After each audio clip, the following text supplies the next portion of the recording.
All right, we are on a discussion about binge eating, and we're going to talk a little bit about this idea of a binge eating cycle.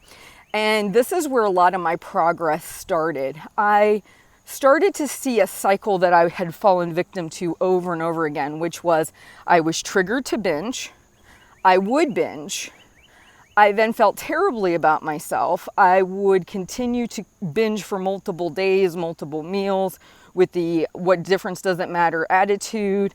And then I would end up inevitably gaining weight. I'd step back on the scale, and then guess what?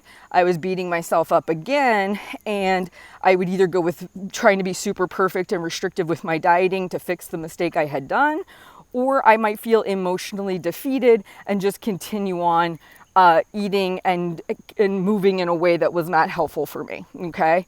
And this cycle just kept repeating and repeating and repeating.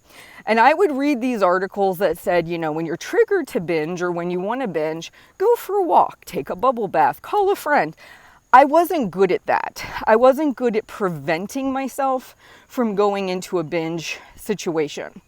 So I said to myself, if this is a cycle, and I want you to, and for you, the helpful takeaway from this is you want to kind of list out your cycle. It should make a circle. It should come full circle about how you go about having your binge, what triggers you to do the binge, what do you do after you have the binge, how does it get triggered again to repeat, so on and so forth.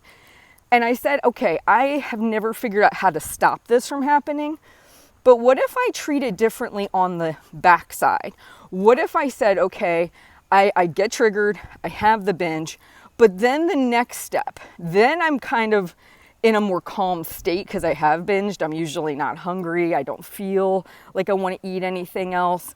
My mind is probably a little bit less frantic for food. What could I do in that moment to start to change this whole situation?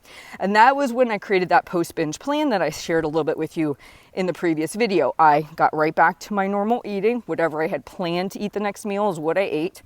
I did not restrict food because that was one of my old MOs, by the way. I would get super restrictive or over-exercise to compensate for the binge. No more doing that. I would journal my food, which again was something I didn't do in the past. And I would continue to weigh in and just do everything as normal. I didn't change anything. That change, the post-binge plan for me, was enough to stop the defeating cycle. It got me moving in the right direction. I built momentum. I built self-trust. I started to feel a little bit more in control. What I would encourage you to do is begin to dissect your binge cycle, figure out where you can put a little bit of control in. Maybe you are someone who can avoid it by doing certain other activities or, eating in such a way to where it doesn't become a problem. But if you're not, what could you do on the backside of the binge? What could you do to change that for yourself?